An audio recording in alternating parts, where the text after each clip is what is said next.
She told me, you know that you have, that there's another you that has a job there. And so we journeyed to that place, and I'm looking through a window and I'm seeing myself in there. And I could recognize myself clearly. I sort of became, one with it. So my perspective was that of an observer, but at the same time, I felt what I was doing. I was teaching people how to navigate the other world.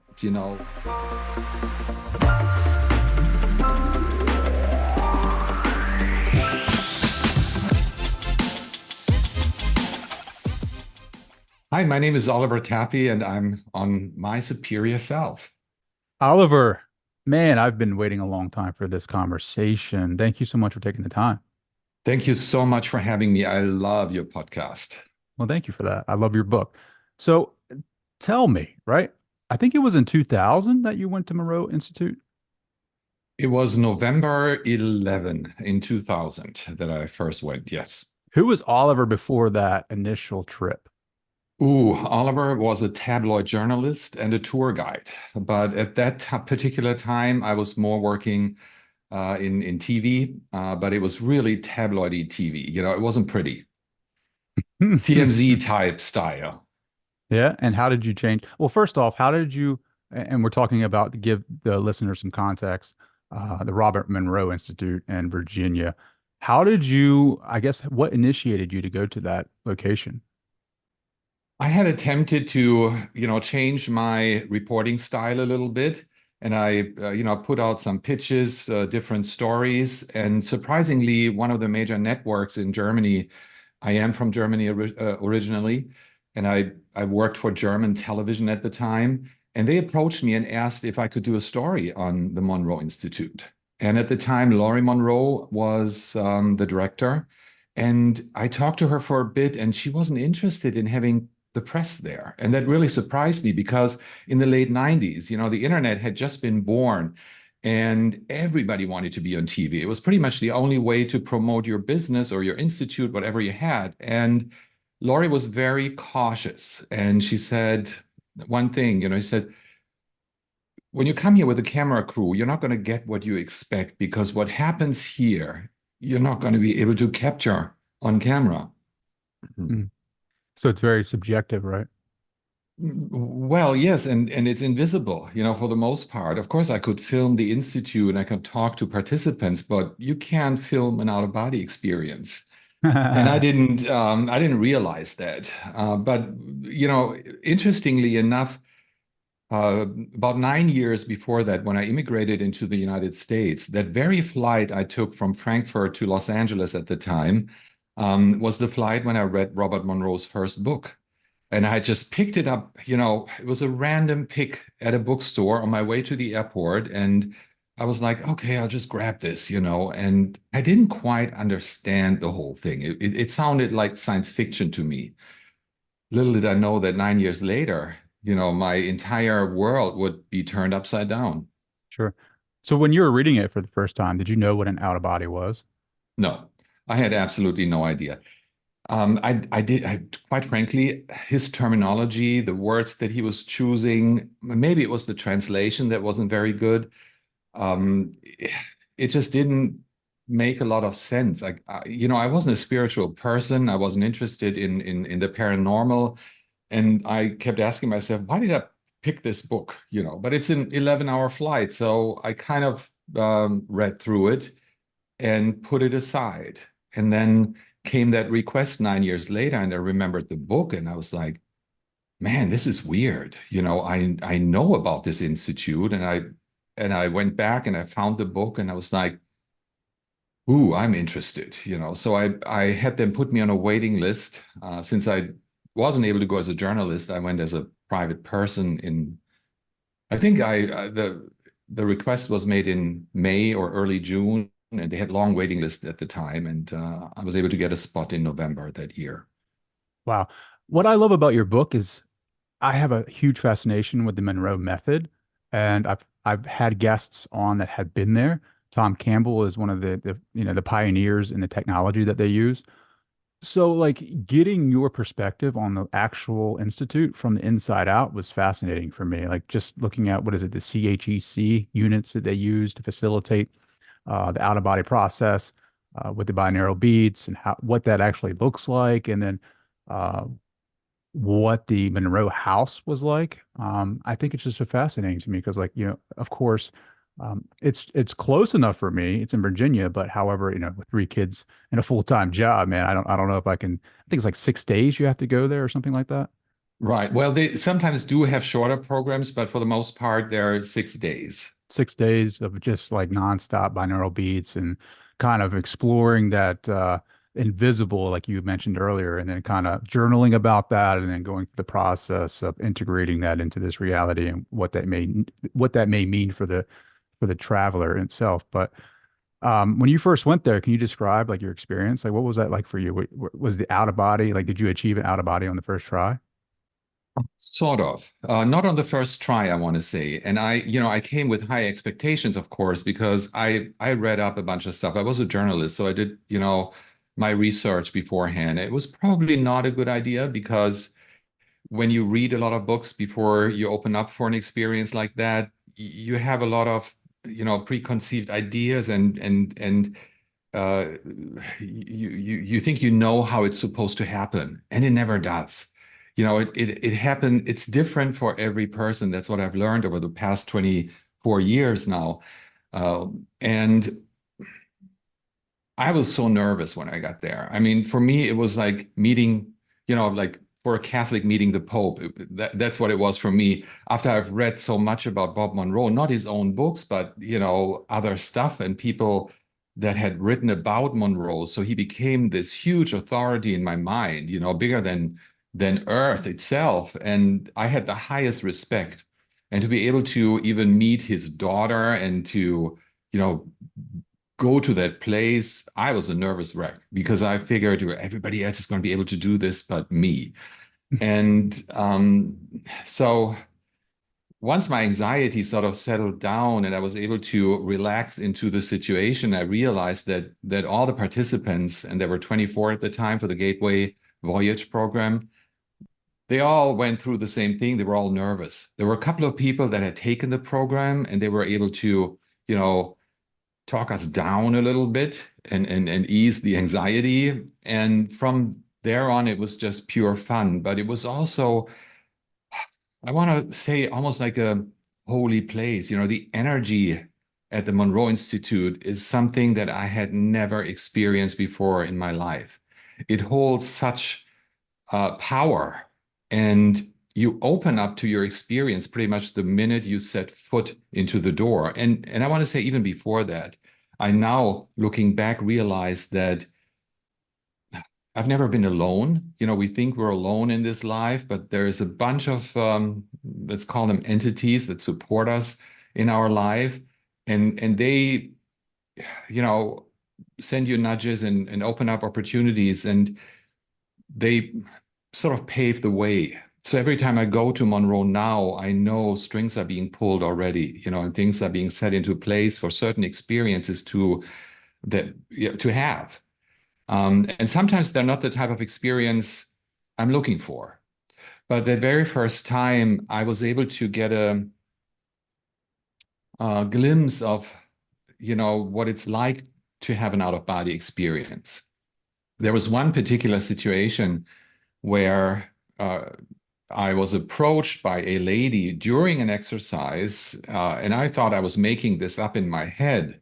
You're going into a check unit, which is an enclosed wooden box, you can say, with a big black curtain, and you have your privacy in there. There's a bunch of cables and a headphone and speakers, and lights that you can turn on and off. And there is a trainer who will talk to the participants, through his audio system, and then they'll play one of Bob's exercises. And they last about 30 to 45 minutes, depending on the type of exercise. And there was one particular exercise where I was supposed to imagine a so-called energy bar tool. And it's just a rod of light, really. But I'm not someone who can easily imagine and visualize. And I know for a lot of people, it's not easy. So I've had, I was struggling during that exercise. You go into a deep state of relaxation, and then you're being, your consciousness sort of opens up. It's hard to explain if you haven't experienced it, but there is a some kind of room that opens up. And I didn't understand at the time what was happening. It was just, it felt really nice. It felt really wholesome. At the same time, there was you know, a certain level of anxiety as well, of performance anxiety, thinking if I can't do this, I'll have nothing to talk about at the debriefing. So this all goes hand in hand. And as I was trying to imagine this energy bar tool, this light rod made out of light, this lady steps up into my, I don't even, into this virtual room that I was in. And she said, "Here, have mine, you know." And she just gave it to me. And I was so startled. I found myself with a energy bar tool in my hand, and I immediately woke up, and my heart was beating. And I was like, this is weird. It was so real. It was like you handing me something. It wasn't like a dream, it was real, but only Like for, right now, like in yeah, physical like reality. right now. But it was, I could, I had never experienced anything like that. So my worldview was shaken up that very moment. It was one of the experiences that really changed my life, and I kept questioning it. So I went into the debriefing room, which they called the white carpet room at the time, and because it had a white carpet, and you come together and you share your experiences, and the trainers will give you some input, very little though, because they want to make sure it's your experience and don't put any kind of overlay onto that. And there's a lady that raised her hand in the back of the room. And this is on day two, after we arrived. And I didn't know all the people. I briefly met a few of them, but you're busy in your check unit meditating basically. So you don't get to socialize the first day to a big extent.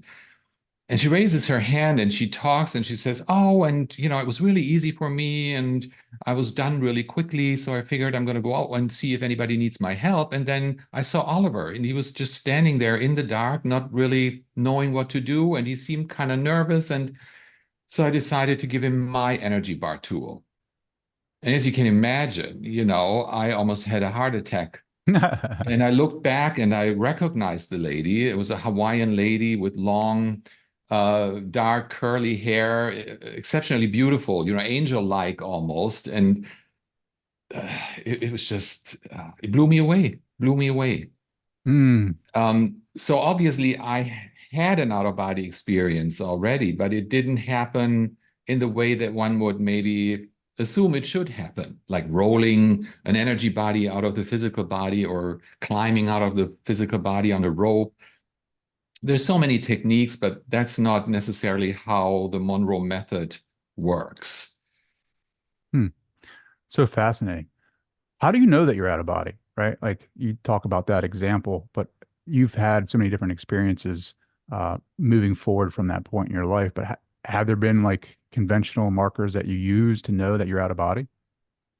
It's a good question. And sometimes it's still difficult to figure out. Sometimes I find myself being in a lucid dream and not in an out-of-body experience. And I can sense the difference by closely observing the environment that I'm in. And a lucid dream to me is just a private room. It's my reality that I created and nobody else. And also I have hands and feet and I can look at them. When I'm in an out of body experience, I don't perceive physical, components at all. I can try to look down at my hands. The most I will maybe see is sort of a, foggy thing but I'm very clear about the fact that this is probably my own manifestation because my expectation is there, so I'm sort of manifesting some type of form, but I feel like I'm just light, really, I'm formless, and that's how I determine what kind of experience I find myself in. Mm. can you talk about the levels of consciousness, right? Like that Monroe created to kind of help us guide us to where we're at in each awareness stage. So when you had this experience with this lady, what level of consciousness would you say you were at? I can't really tell you that because that particular exercise was done in what Monroe calls focus 10. It's the state of body asleep and mind awake. And that's the first thing you are being trained to experience because it's pretty much the basis for everything else at the Institute. And it helps to, eliminate all the physical signals that your body sends out. And it's not really determined where your mind goes or where your spirit goes when your body is asleep. So I can't really tell what state of consciousness I was in at the time. Later in the program, you get to know other more defined states of consciousness. The next one would be focus 12, which Monroe called the state of expanded awareness. And that gives you a clear sense of, what it is, even by the name. And then there's the focus 15, which is the place of no time, which is very different. You can actually sense the difference of these states of consciousness very clearly when you use Hemi-Sync and the way it's guided and the frequencies change. You immediately experience a shift. And I think that's very helpful. So there is a number of different states of consciousness that Monroe defined, and he sort of put a map of the non-physical together. And I think it's extremely helpful because without those, I would not have been able to navigate an out-of-body experience. Because it's one thing to have an out-of-body experience, and I'm convinced that we all do all the time, when we sleep, or even sometimes during the day, but we don't really know what's going on because we don't have the skills or the we have nobody who tells us, who guides us through this. So that's why I think this map he puts together with all the focus levels is extremely helpful. Sure. Yeah. And he chose numbers in order to mark these states of consciousness. And I'm not really sure why he called them focus level, probably because to him, you know, it wasn't so much about leaving the physical body, it was more about phasing, he called it, phasing from one state of consciousness into another. Campbell would describe it as detaching from the data stream and then attaching to a different data stream. And that's my understanding. That's how I perceive it today. And I'm really, really grateful for Thomas Campbell to have come out with a language that's a little bit more modern and I can understand that much better than some of Monroe's language that he used. But we also have to understand that, Monroe had his experience in the late 50s and he was an absolute pioneer. He had nobody to look up to, no references. He had to do all this research by himself. And he just developed a new language. And part of it was the so-called focus levels, where your consciousness is focused in one particular area or state of consciousness. And then he picked random numbers just because he was a very pragmatic guy. There's um, no deeper meaning behind the numbers. It's just, it could have been colors or names of animals. It just turned out to be numbers. And just Sure. because a number is higher than another doesn't mean it's better. They're all the same. I look at them almost like, remember the old radios we had in our cars where you had the little You had thing the to, tuning knob. Yeah. You had to yeah, tune the to a tuning station. knob, Yeah. and you would search your station, and that's pretty much what's happening. You're tuning into one particular station, and whatever you're looking for. Sometimes you feel like hearing talk radio, and sometimes it's more about pop music. And so, yeah, it's really like that because every focus level has different qualities and different information to offer. Yeah. Sure. No, that's a great description of that. Because my linear mind wants to categorize these levels like higher than, 10 is this, 12, 15, 24, 27, whatever. Like it's better to be in level 27, right? Because that's where all the fun happens. if I'm here in 15 with no time, like what's going on, but it's just all like an experience, really. Have you read Right. all three books? I have, but it's been a long time, I have to admit. The last time I did was during my training to become a trainer, and that was 13 years ago, 14 years ago. So, Sure. I mean, going back to Monroe using certain semantics in his books, like what was the highway, right? Like he always talked about going out on the exit ramp and going down the highway. I'm assuming that's him tuning into these different levels. Is that is that correct? yes, I would assume so. But, we also have to understand that this is his language and it's his experience. And I early on made the mistake that I wanted to copy all of that. I wanted to be like Monroe, and it took me a number of years to put that behind. And that's probably why also left much of that vocabulary behind because it had to be my own language. Language is so limiting in the physical. We just don't have the right words to describe certain things. So Monroe had to just make up things. And I tried to, do what Monroe did and follow in his footsteps, but it didn't go anywhere because my perception, of course, is different than his. There's similarities, looking back at certain things, but he talks a lot about the rings, for example. Hmm. I've never perceived those. For me, it's different. And now I allow myself to be that way because and that's also what I tell my students. Don't try to copy anyone else's language or anyone else's experience. You got to make up your own because it's your reality that you're in. It sort of changes your experience because you're trying to put it into his frame of references. And at the very beginning, I think it's okay to do so, but you have to realize that it's not what a true explorer does at the end of the day. Sure. Even the focus levels, I teach them in some of my workshops, but I don't use them myself. They give you a very stable frame to work with. So does the audio technology, Monroe Sound Science, as they call it these days, which is not only Hemi-Sync, but there's other components that come into play. But it gives you a certain stability, but at the same time, it gives you a frame that you need to step out of at some point in order to grow. I agree with that And 100%. That is yeah, 100% because like to your point, if you're how are you an explorer if you're just trying to create someone else's experience, right? Like right. you will never learn if you don't have your own experiences. And I really want to know like to go to different levels, let's just call it that for now so that the listeners have some context to go to a certain level of consciousness or awareness. Like, how do I guide myself there, right? Like, how do I use that inner GPS to connect with that? What are your methods for that?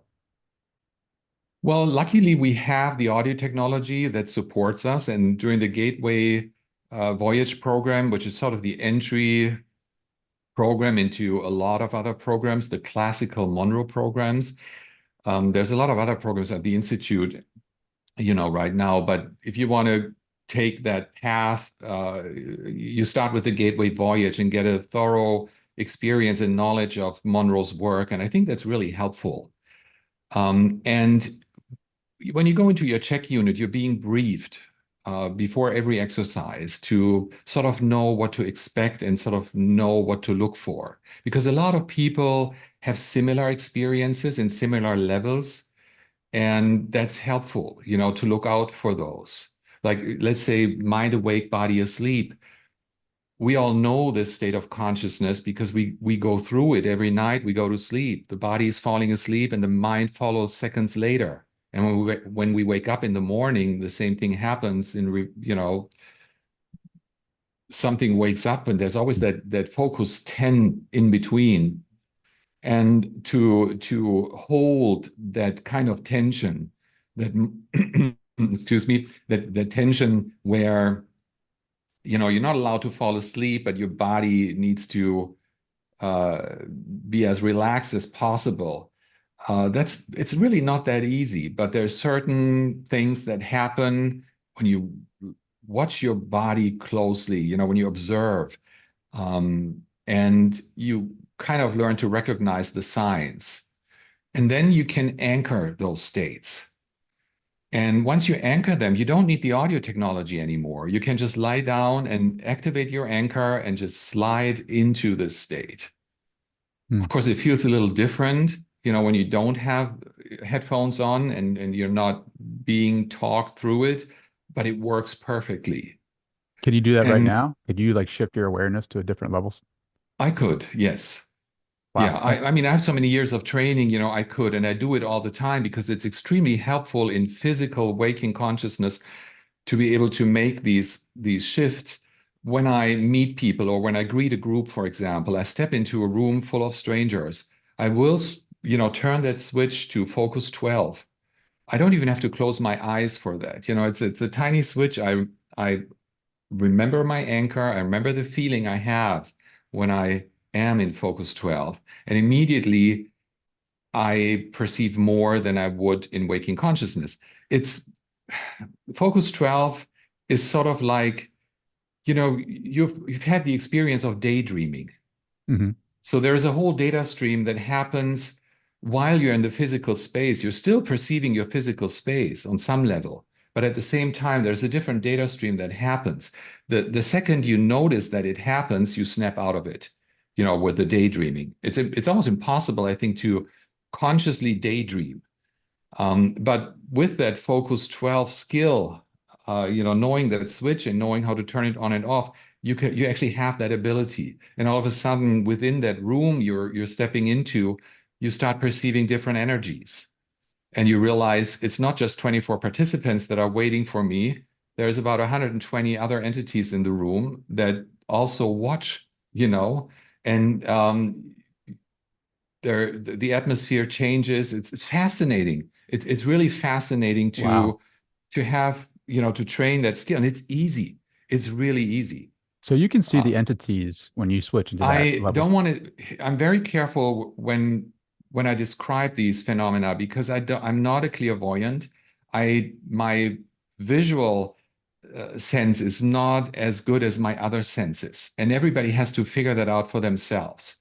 Just because we perceive 85 or 90% of our environment through the visual, um, doesn't mean that, when you close your eyes, it's the same. So for me, it's um, and I feel that, the information is coming from wherever and it hits my physical body eventually, and there's a mechanism that translates this information. And to me, it comes as a kinesthetic information first. I get like goosebumps or an itch, or there's several different ones that I can identify, and that tells me, oh, okay, there is, someone's loved one from the other side in the room, or there are spirit guides in the room, or entities I don't know. It's the type of goosebumps I get, and then the next thing is there's a certain feeling, and then there's a knowing, and then there's a visual if I'm lucky.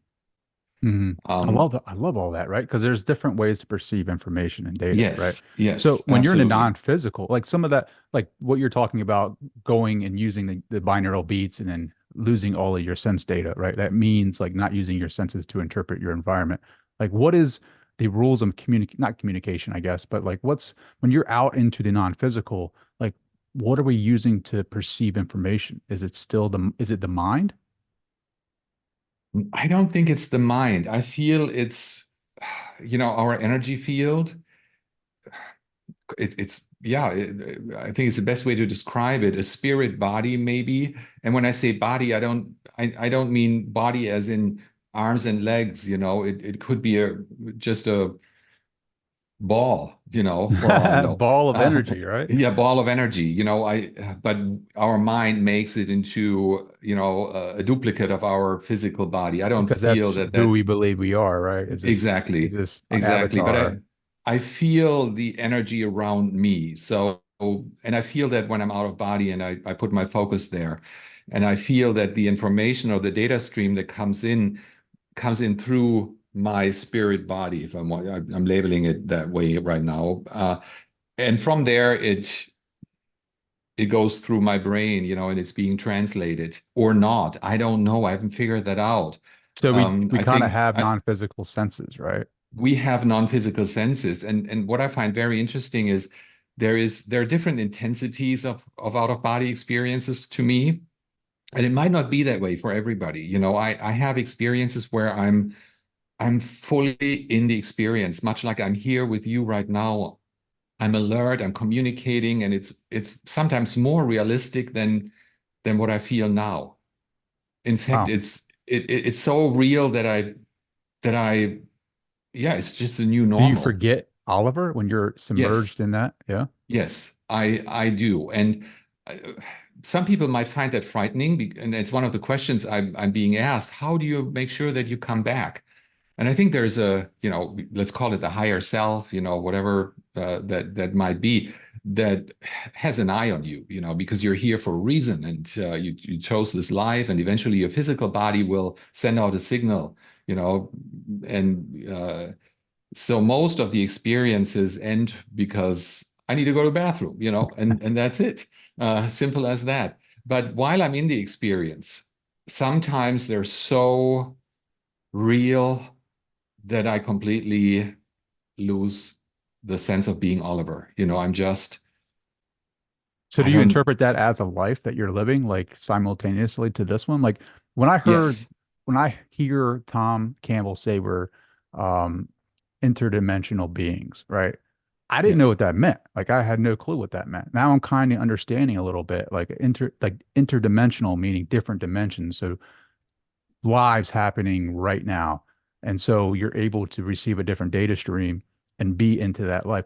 Can you give us an example of a life that you've lived outside of Oliver, like right now?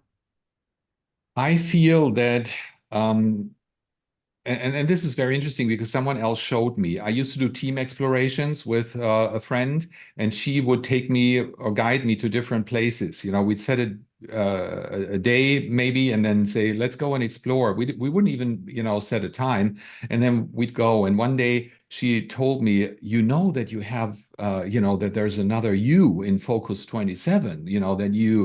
That has a job there. Focus 27 is what Monroe calls the park, the entry to the great beyond, so to say. And so we journeyed to that place, and she brought me to a structure that I felt was some kind of, almost like a college type thing. And I'm looking through a window and I'm seeing myself in there. And I could recognize myself clearly, and it was very emotional. It was very touching.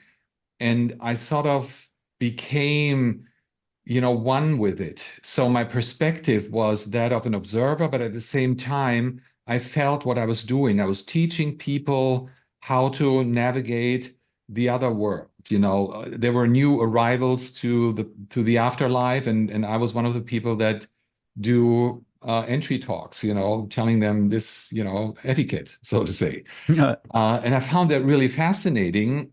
But there's several other lives that I feel I'm living simultaneously. And when I say I got to make sure this is being understood because when we talk about the I here, it's more our personality and ego part that we identify with, but that greater self is different. It's the interdimensional self. And we do have the ability to tune into those, and to sort of live that experience for a short period of time. And I think it's amazing. It's just amazing. And you come back from an experience like that, and you know something you didn't know before. And you feel so much better about this reality, realizing that it's just one of many and it's not that important. You know, Newsflash. yeah. TMZ newscast right now. This reality is not that important. Um, so would you agree with Tom Campbell saying that this is a virtual reality? For the longest time, I struggled with that. I think I read his book in 2005, and it was deeply disturbing to me because everything I had experienced up until that point was pretty romantic, I want to say. Like meeting my grandmother in the afterlife and having conversations with her, and then Tom Campbell coming along saying, "You're just talking, it's not really your grandmother, it's just data." And I just didn't want to have it. But I allowed myself over the years to really, look at what he's saying and pulling out my old notes and comparing and very carefully, trying to make sense. And today I have to say, I'm not 100% with Tom Campbell, but I want to say I'm there 90% right now. Hmm. And had anybody told me 15 years ago, I would have said never in a million years would I buy into his theory of everything. But I have to, because it's so substantial, and it's most of my experiences really fit into his, frame of Yeah, into references his that he, model, right? Yeah, it's just yeah, a in his model. model. But Yeah. to your point, like, so Lifeline is a Monroe program that helps people that are passing over kind of get to that 20 focus 27 to the park. Um, can you, I guess, first describe like the park, right? Like I keep reading about the park. When you go there out of body, is it like as real as this reality? Like can you describe the park? It's very real, except that there's different, the laws of physics, if you can even call it that, there are different. So it takes a little time to get used to. Manifestation, for example, happens instantly. You think of something and it's there. You want to build a house, you don't have to have contractors, and plans. You just do it with your intention. And as long as you feed the structure, let's say you build a house in Focus 27, it will remain there as long as you feed it. And if you don't, it starts to crumble, much like a building that is being left behind in physical reality. But it's real in the sense of, what I perceive. Colors, everything's more intense, I want to say. Colors are more intense. There's more colors than we have in our spectrum here, but there's no words for those colors because we have no names for them. And it fascinates me. I can also smell the colors. Hmm. Um, but It's so fascinating. it's So very fascinating. fascinating, but it's, to explain it, to put it into words, minimize it is so much because it's so much more. And it's all the energy is so peaceful and grand and loving, and um, you immediately feel I'm home. You don't want to come back. The Lifeline program was the most important program I've taken at Monroe, and I immediately felt that Focus 27 was so much easier for me to access than some of the lower focus levels that I struggled with at the beginning. But when I entered the park for the first time, it was like, I'm home, I'm coming home. And I didn't want to come back, you know. Would you say it's like heaven? What we think as heaven. Yeah, but it's so different from what we think is heaven. Well, I guess Um, what because we like, yeah, yeah. it's heavenly, I want to say, Sure. it definitely is. But it's very structured at the same time. So it feels like I can change the environment to a certain extent with my manifestation power, but then there's certain, let's call them institutions, that are very firm in their structure, and I'm not able to change them at will.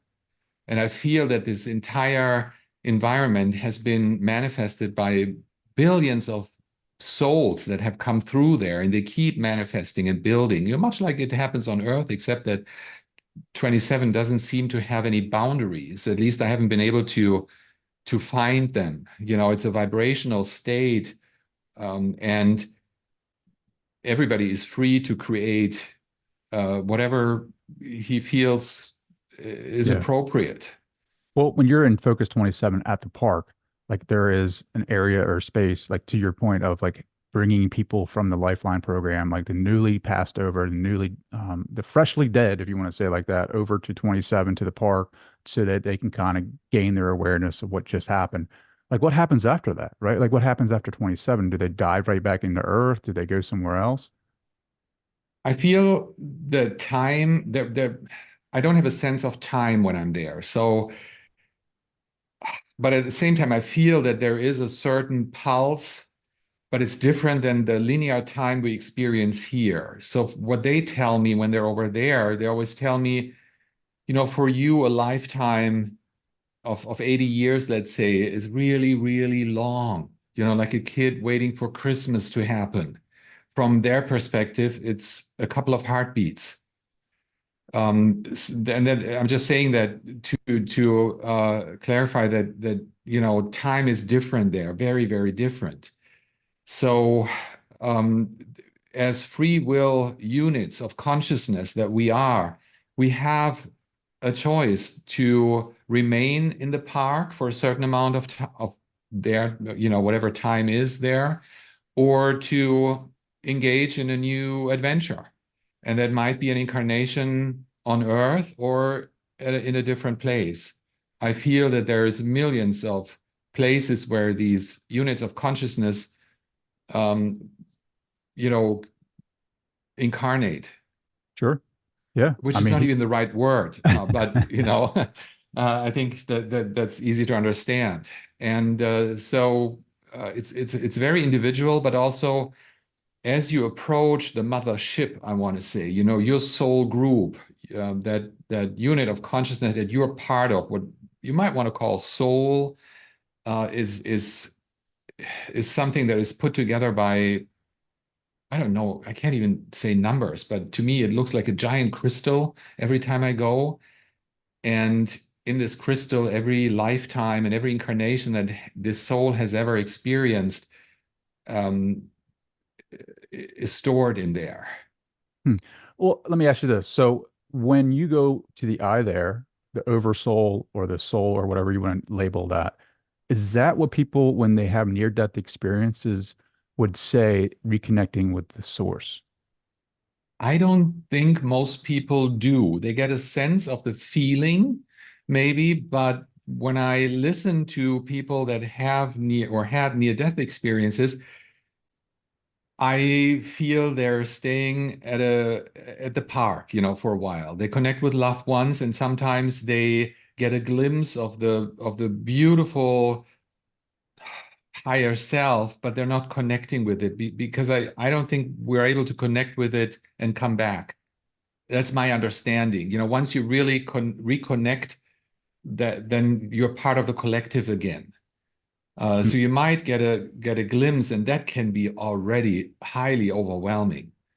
To me, when it happens,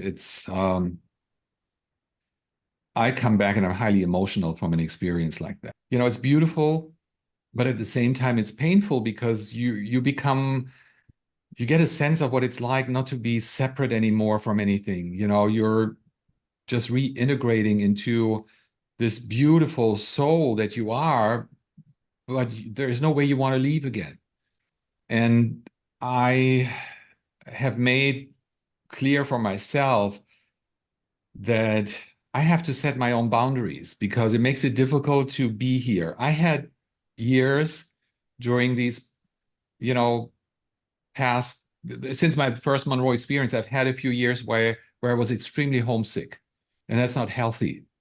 I would retreat to 27 in particular and just stay there, or even to focus 15 to the state of no time where you can just be and nobody wants anything from you, nobody's bothering you, and there's no perceptions really if you don't invite them. It's just a pure state of being, and it's wholesome, it's healing, and you don't have to deal with all the struggles of physical life. And there's a certain, I don't want to say danger, but it's almost like an addiction that Sure. that can develop out of that. And I have made a clear decision for myself that I'm still exploring and I love it very much, but I'm not seeking that particular experience anymore. When it happens, but I know how I react, and I'm not happy in physical life, because that I can't, can only bring a certain portion of that love with me, that I feel there. And love is not even the right word because it's also limiting in a way. Sure. Yeah. Well, I mean, you think about it, right? We do that too. We do that here, right? Without experiencing that. Like we run away from things we don't Yes. like. What Yes. makes us feel uncomfortable, we run from and we condition ourselves. And sometimes they take the form of addiction, either with alcohol or drugs or something like that, because we're running away from something.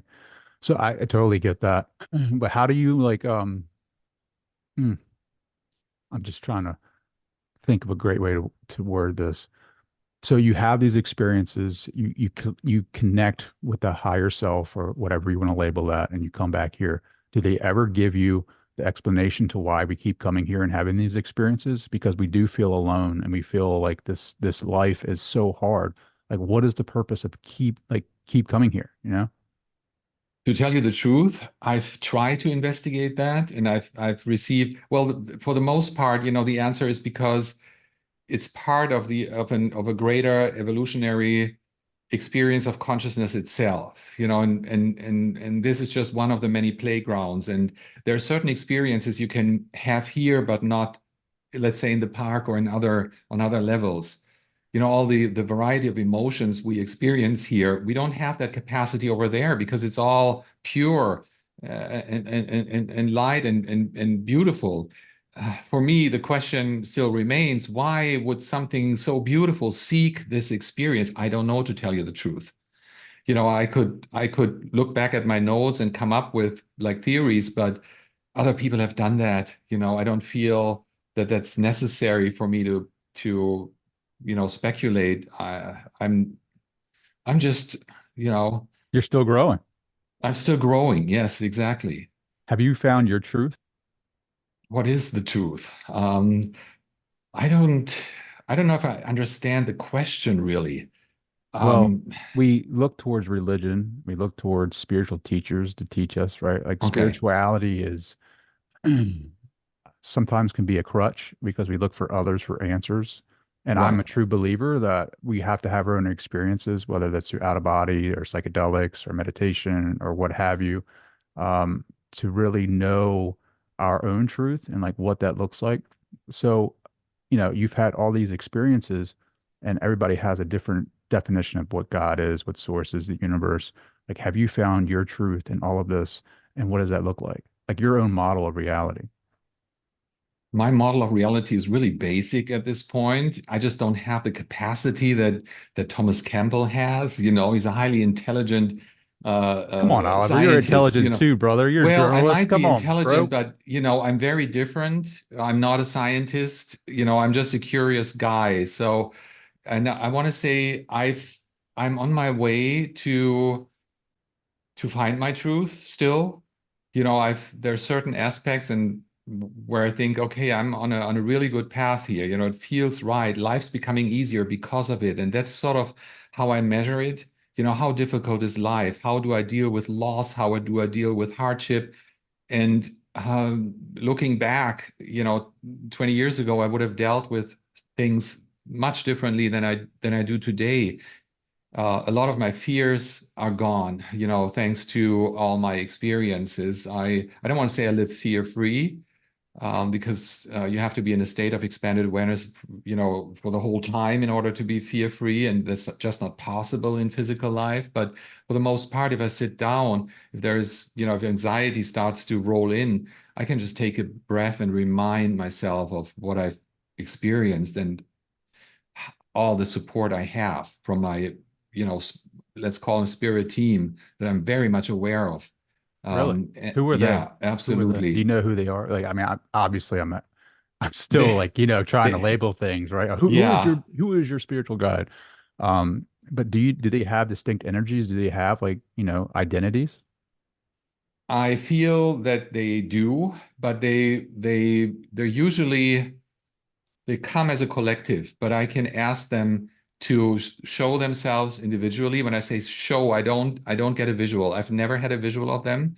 And there is a certain reason they've told me, because I'm able to distinguish better between my team and other authorities and entities in the non-physical.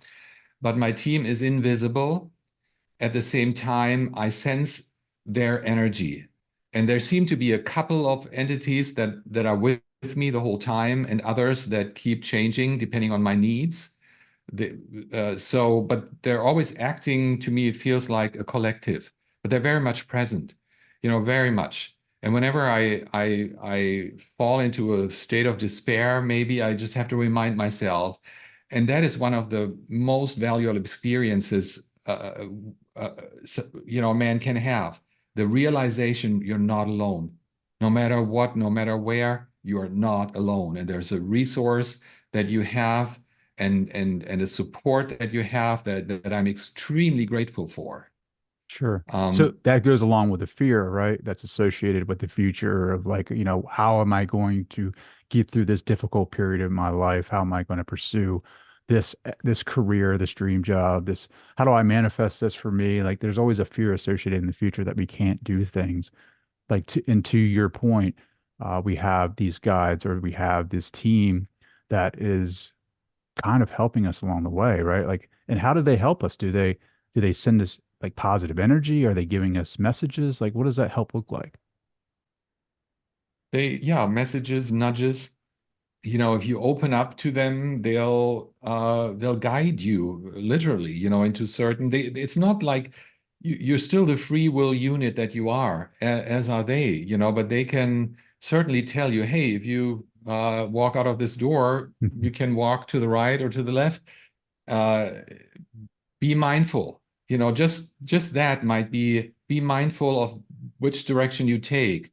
And then I walk out the door and I just instead of marching out and grabbing the car keys and marching out, I will listen and I will, get a sense I should be going right instead of left. And been in this, uh, since I've been able to listen to them, my life has become so much easier, Really? so much easier, and I'm so much more successful in my business and in everything. Really, You should write a it's business book about that, right? Like listen to Well, your yeah, guides. I actually, a buddy of mine who is a highly successful businessman, he's working on something like that, Wow. uh, and I think it'll be great to have that out there. I don't make decisions anymore without consulting first, and I'm not expecting for them to tell me exactly what to do, but they might send me just a small sign, always giving me options. If Sure. you do this, you know, there's more light maybe. That's But awesome. I think, no matter what you do, they have the ability to, you know, bring you back to your path if you're willing to. Do you think we all And have individual paths, like journeys, I like think, I think we purposes? do. I think we do. And it might not be a very, every life is important, of course, but a lot of people think that finding life's purpose must be something great, like being a spiritual teacher or, being a great influencer of some sort. I don't think it's important what you do. It's just important how you do it. And anybody who walks the face of this planet, being the supermarket cashier or the tailor around the corner, they all contribute, and it's a matter of how they do it and not what they do. Yeah. Well, I And think it's the influencer, sorry, I didn't mean to cut you off. The influencer phase or fad that you're seeing right now is everyone thinks that money will give you freedom. And I think that's what everybody wants, right? Is that freedom of choice, not being limited in having to, uh, having a full spectrum of choices to decide from, not just a limited, you know what I mean? Like I can't order on this side of the menu because I don't have enough money. I have to stick to I have to stick to the starters, right? Like the appetizers because I can't afford the main menu. right. Um, so everyone thinks that money will give you that freedom. It helps, right? Like, but at the end of the day, like the only freedom that you have is like within you, right? Like, I feel like Yes. you always have a freedom of choice. Like, um, how are you going to experience everyday life? Like, how are you going to walk in the day? How are you going to have conversations? How are you going to perceive this reality? How are you going to, if you're not happy with what's going on in your life, how do you choose to change that? How are you going to level up? Like, how are you going to evolve? And we all have those choices every day. And I think that's the freedom. And it's what you do with that freedom, if that makes sense. Absolutely. 100%. Money can only buy so much happiness. Anything money can buy gets boring after a while. Sure. It just does, no matter what it is. Uh, and there's nothing wrong with being rich in that way. It's a playground that we're in, so you might as well make the best of it, if you can. But I think it's much more important to be connected. And I feel that my path is, and my team has told me numerous times, to open a space for people who would like to experience themselves as interdimensional beings, and to lower entropy by getting rid of fears. And I am extremely happy and I feel extremely privileged that I can do this work. It's very, very satisfying on a soul level, but also on an ego level, I have to say. And I'd be lying if I said Sure. it wasn't Yeah. so. But I feel that's perfectly okay. I'm so much happier and at peace with things today than I was a quarter century ago. I came from a very difficult family, and I was struggling as a teenager. Um, I had a lot of suicidal thoughts when I was growing up, and looking back, I'm feeling, oh, man, had I not been able to connect to my team, you know, who knows what would have happened to me. And to be able to pass this on and to experience how other people have experiences and deal with that is such a gift. It doesn't get any better than that. Hmm. Yeah. I think a lot of suicidal ideation comes from the fear of being alone, like Yes, being in your situation and not having, this feeling of like, I don't have anybody, right? Like I'm alone in this situation. I don't know how I'm going to get through it. But to your point, the more that you go within, the more that you kind of have your own experiences through meditation or binaural beats or the Monroe method, the more that a newer consciousness is able to kind of expand, right? Like, and you get to have different information sent to you that kind of, I don't know, I've seen it in my reality where things start happening, especially with numbers and like just kind of like little signs, synchronicities that are pointing me in a different direction. Like, and I kind of go within and listen, and there's always a soft voice that is speaking to me, right? Like you have a choice though. Like your analytical mind can say, oh, that's just you making it up, or you can kind of like, you know what, I'm just going to see what happens. Like I'm just going to follow it and listen to that voice.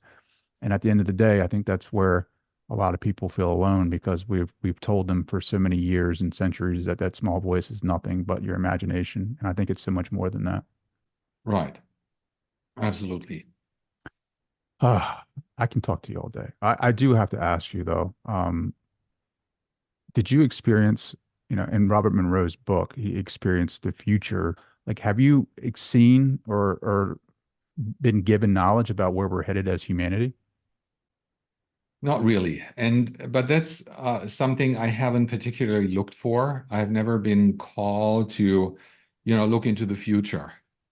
And I leave that up to the remote viewers, really. I think they do a much better job. I feel that, there's different um, pathways that are being laid out as we speak. And depending on the choices that we make as a collective, one of these pathways will manifest itself and gain stability. And at this point, the only thing that I'm observing is that there's still, opportunities, even though it looks pretty dire at the moment.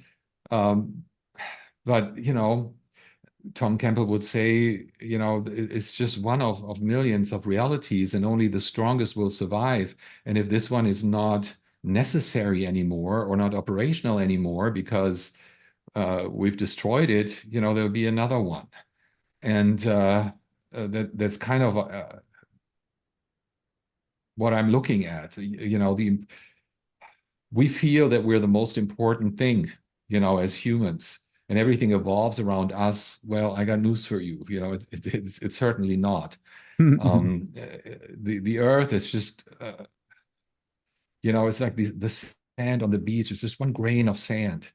And from a bigger perspective, of course, it's important because it's part of the whole thing. But if it doesn't work, it'll destroy itself. Sure. Simple as that. Wow.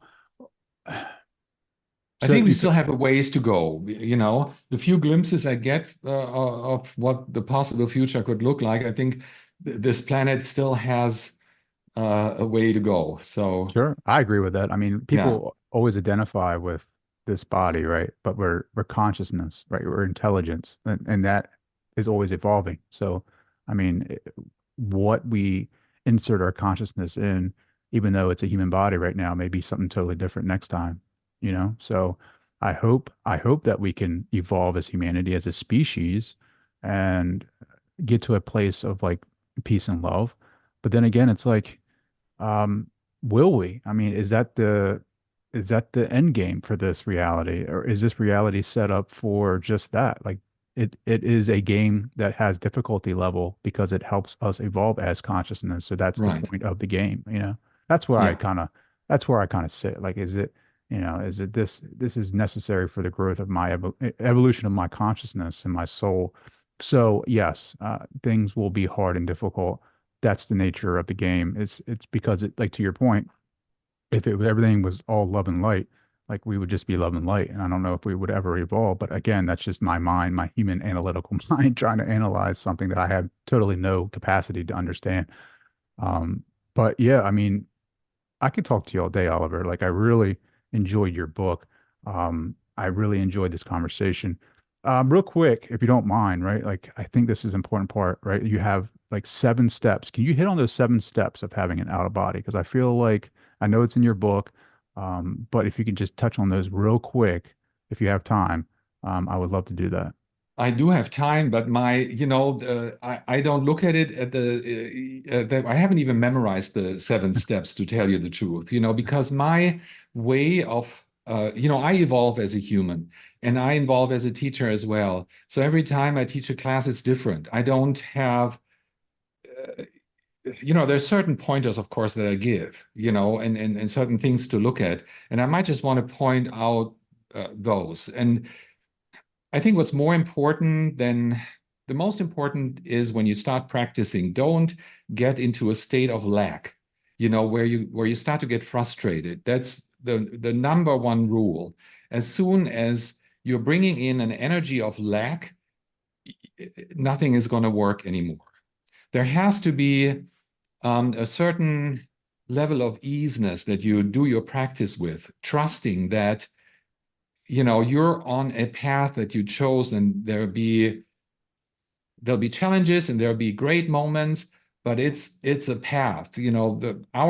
Our guides, and I've learned that in the recent couple or 3 years, they're assisting us in order to facilitate these experiences. If it's not meant to be, I truly believe it's just not meant your time. There's other things that need to happen before you go there. So as you start, practicing out of body experiences, it's important to listen to your inner self, your higher self, whatever you want to call it, to see, is this the right thing at the right moment? Much more than following a strict, 7-point rule.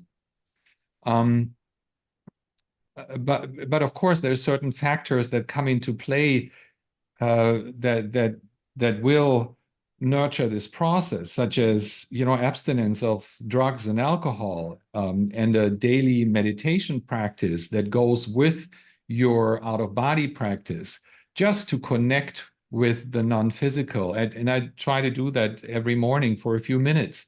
It's just become a daily practice that I do. You want to look at your mind-body system. Am I in good shape? Uh, I feel that's important for me. It might not be important for everybody. Monroe had a very poor eating regime, I want to say. The Virginia cuisine is very fatty. Fried There's a food, lot of yeah. meat, fried food. He didn't appear as someone who would go out and jog in the morning. He was definitely uh, uh, uh, not that. But we also have to realize or look at that he had a spontaneous out of body experience. He came from a different point. You and we have to set a tone first. We have to look at how do we live our life and go from there. Unless you have a spontaneous out of body experience and can build on that, there are certain steps you want to take and a preparation you want to take in order to be able to navigate too. Sure. That's very important. It's one thing, and I said that earlier, to have an out of body experience, but it's a whole different thing to be able to navigate it. it doesn't help you to be outside of your body or, to have that awareness and stare at your physical body. What good is that going to do? You know, Absolutely. Yeah. it's not going to do you any good. So, um, and that's really what I wanted to also bring across with my book, the struggle that I went through and the doubts that I had. A lot of the books that have been written about out of body experience have specific instructions on how to do things. And there's just too many books out there. I didn't want to write another one of those, but I wanted to tell people, it's not going to be necessarily that easy. It can be. I have workshop participants that have a full-blown out-of-body experiences during their first attempt. And then there's others that take years. But Mm. it's the path, that's so enriching and that opens up possibilities in life. It's worth it. It's definitely worth it. And if William Buhlman once said it, and I like to repeat that, if we have 8 billion people on this planet, if every single person had an out-of-body experience, a conscious out-of-body experience once, this reality would be heaven Wow. because people would come to realize, what this is all about, and there wouldn't be any wars, about beliefs, because beliefs is what really limits us and what creates a lot of tension because everybody wants to be right. If you look at it from an out of body experience, it's ridiculous, really. And but as you said, this reality is a playground, and we'll always have challenges, much like any video game out there. There's different levels. And I don't think anybody has gotten to the highest level yet. So it will remain interesting. Well, I want to go back and hit on your point about like spirit guides or higher authority and consciousness, right? Like, are there like ascended masters or anything like that that are approachable in the non-physical where you can go and receive guidance, like a Jesus or a Buddha or whomever that or Yogananda that you can go and receive guidance, or do you think that's like the larger consciousness system, right? Creating that experience for you. I think it's the latter. It's the consciousness system that creates this experience, and the Jesus energy is there.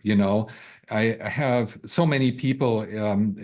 I've had so many people in my workshop that have connected with that particular energy. Others that have connected with a different type of energy of that quality. I don't think they actually connect with Jesus as a person. They might believe they do. I think it's the greater consciousness system that facilitates this experience, and it's just a certain quality of energy that they come in touch with, and it's beautiful. But I don't think it's Jesus himself, or Buddha Well, himself. what about Robert Monroe? Have you had experiences with his energy? No, I No. haven't. And people ask me that question all the time. I've never felt the need to seek it, really. Other people that go to the Monroe Institute go there to do that, and I think it's also an experience that the larger consciousness system might create for you if it's appropriate. Sure. Depending on, how you look at the system, at the reality systems. I never felt the need. For me, it was more about I think it's a very personal thing. I have a problem with authority. I've always had that. And you create these experiences. You're part of the. You are also a creator, so you only create these experiences that really resonate with you. Or bring something your way that challenges you maybe in your views. Um, but I've had one encounter, and I mentioned that in my book, that was very surprising to me. I had just come to know my team, and I accepted the fact that they don't show themselves as people, that I can just sense them rather than see them visually. But I was catapulted, and I feel it was part of the park of Focus 27, and I found myself in a beautiful rose garden, and there was a castle-like structure, a white castle-like structure, and two doors opened up like French doors, and there were people sitting there. I can only say they appeared to me as people. And the one thing I noticed was they were all males and one female, and they were sitting in a half circle.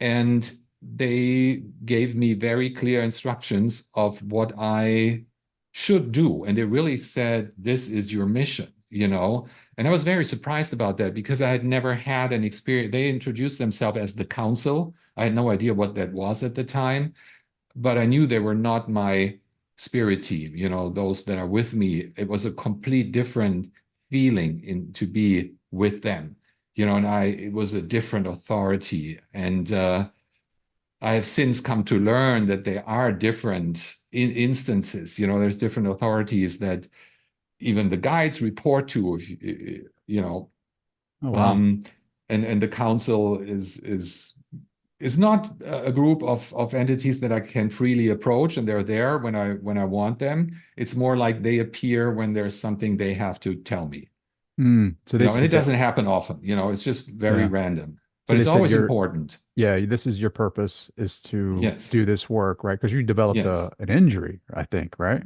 I did not follow their, you know, they very clearly instructed me to put together a healing workshop, and I didn't feel that was appropriate because I'm not a healer, you know, and I don't, I never looked into that, you know, I don't have the skill set that other people maybe have, but they insisted that I do this, you know, and I said, no, I'm absolutely not doing that. That I have know nothing about healing. And about, I'm not sure, about a year later or so, you know, I've gotten more nudges, but I've always said, no, I'm not going to do it. And then I started to develop physical challenges, you know, and it wasn't until my left shoulder completely froze up and I wasn't able to do anything with my left arm anymore that I began to listen, you know, and someone else had to actually tell me, hey, you told me your story. Are you not seeing what's happening? You know, and I had to admit, you know, maybe, yeah, maybe I should look into it. And I did because no doctor could help me. A frozen shoulder is not something you can really get Yeah. rid of, Yeah. you know, with medication. It's a process, and I got fast relief once I started working on that workshop So and as soon as you followed started there. working on the workshop, the pain started residing. It's the pain started residing. It took a little while. It wasn't until really I held the workshop for the first time that the symptoms completely left my body or my awareness. Wow. So I And wonder if that this kink in my neck is something I'm not doing my purpose. Like, I don't know. It could be, right? Like, I mean, I'm making a joke here, but I'm it just could saying, be, like, but I'm amazed, you know, how that all unfolded for me, you know, and I have the highest respect now for the council. And whenever they come and tell me something, you know, I'm listening carefully, you know, and I'm never going to say no again from the get-go, you know. I'm very much aware that I have the ability to say no, and it doesn't necessarily have to have consequences, but in this case it seemed to have an importance. And the interesting thing is, this workshop exists, you know, and I don't understand it myself. It's something I do not connect to as a, you know, all my other workshops, I love them. But this one, I always go in and I think, oh, I don't know, you know, because I don't get that much from it, but the people do, and that's what's it's all that important. matters, right? Yeah. Yeah, and it's all that matters. Oliver, man, this has been amazing. I can't thank you enough. How can people connect with you? I know I found your book. There was an English version of it, and I seriously like read it in like one day. Um, but how can people connect with you and find out more? Well, I have a website. It's in German only right now because all my work is in Europe. Even though I do live in Los Angeles, I fly over 4 or 5 times a year for a set of workshops and retreats that I hold there. But I do have the book in English, you know, and in due time there'll be in a few weeks there'll be an international website as well. Feel free to contact me through the website. You know, if you have any questions, if there's anything you want to know, I'm happy to answer anything I can really. Sure. We're gonna have to have you come back on, man. This has been awesome. Thank you so much for having me. It's been great fun.